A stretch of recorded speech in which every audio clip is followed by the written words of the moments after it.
So just to recap on what we did last year, I think I'll do this without the masker. And I can because I'm special.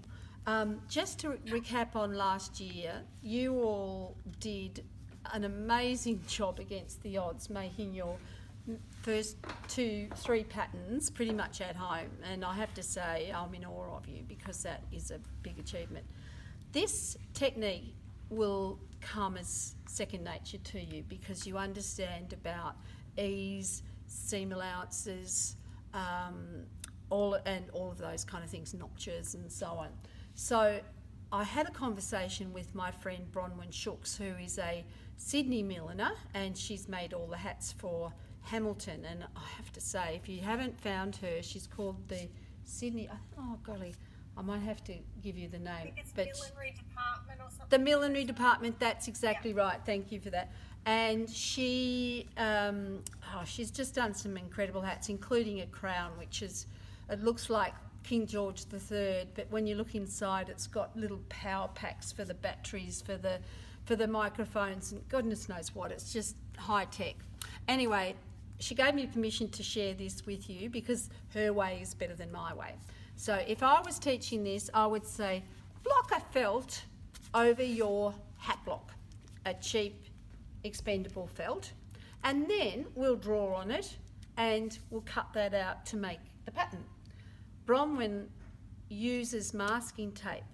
She covers the block with plastic, as per usual, and just as a word to the wise, I think it's a good idea to sticky tape it down just because the water will hold it, but around the edges, and especially with something like this where you've got to come out and you've got to go back here, you really need the plastic to be sort of firm underneath and not slipping about. The instructions are quite simple, and that is use fairly small pieces of masking tape, although I have used strips along the flat bit at the top. Use your judgment with that. If it starts to make ripples and bumps, then cut the pieces a bit smaller. And she said do 2 layers. So I have indeed done 2 layers on this because I want to liberate this one to give to anybody who'd like to make a flat cap pattern. And there's 2 people in this room who'd like to. You were nodding, Sunday? Maybe. Yes, yes. It's Kath. And then the thing is, I reckon 3 people. Do it in I think about 3 people could do it in one night. Oh, fantastic. Because this didn't take too Pretty long. fast. So if you get weaving the minute I finish with this, then I think we can have progress. Now, can you kids see over here this one? Yeah. I want to get this a bit higher. Actually, no, I tell you what we might do. We might get you guys a bit lower. For the purposes of the video, we're just helping the people who actually come into class. Okay, you can see this now, can't you, Nicole? Okay, now, yeah, just when we're doing this now, we have to work out where to put our seam lines so that the fabric will come down flat.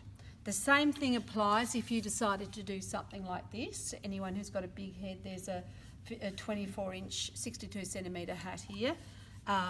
And this one here, ditto. If anybody's interested in using either of these, you're welcome to. And of course, you're always welcome to go up and have a look in the block collection. Okay, so this one here, we have to work out, clearly if we took this out from the block, it won't sit down flat, never will. But I happen to know that if I do a seam like a dart going down the centre back, I'm going to give it the ability to flatten out. Then I think I'll do another one around about here, and without the audience I'd probably make sure that it's a nice straight line, but with the audience I just want it to happen fairly quickly. So, and I'm doing these lines based on my knowledge of the patterns that I have that create hats a similar shape to this. Around the front you can see underneath there's a peak. So that's pretty easy. And I can just draw around this, and I almost don't need to, but I will anyway, just so that you can see what's going on.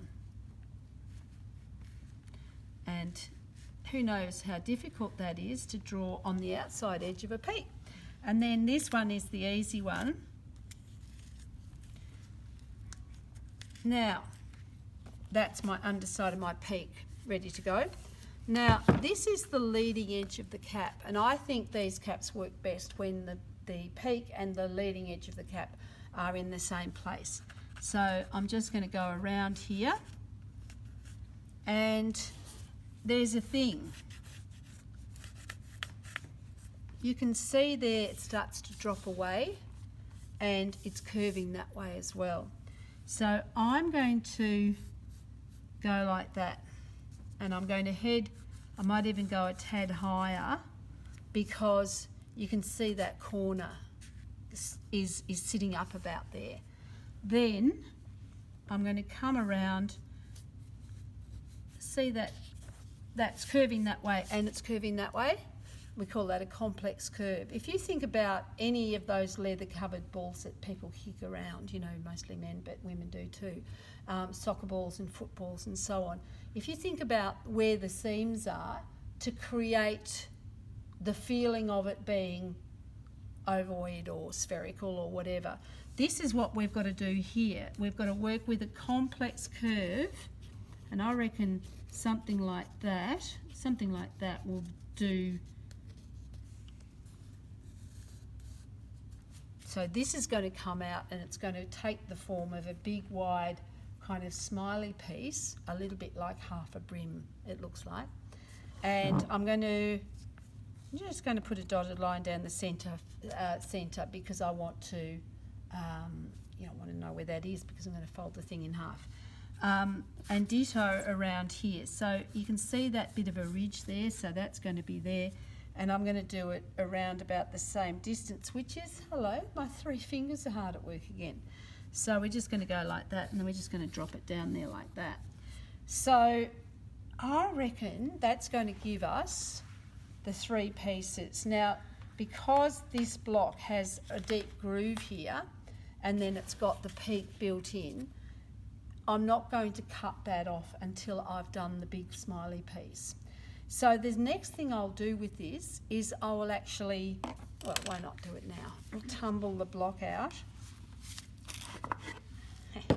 And I happen to know that some of my pieces have been sticky taped onto the block. So out tumbles this one. Can you see how this is working? This is the bit I love about 5-piece blocks. I just feel like they're such ingenious and wonderful things. So that's coming out from there. And as hoped, it's nice and shiny with plastic. So don't use the good stuff, use the rubbish stuff. Thank you, Sarah, for this. We'll use that for the blocking. And this now, we might have to use, where's my scissors gone? Have I got some scissors handy? I did. And I was going to, job right, found them. I was going to take to them with a bit of thinners because they've got a bit of sticky tape on. So this particular block has a collar built into it, but I'm actually going to, there we go, pull that inwards from the side. And the masking tape is doing its trick. And then number 3. So there you have your prototype for your pattern. That will stop now.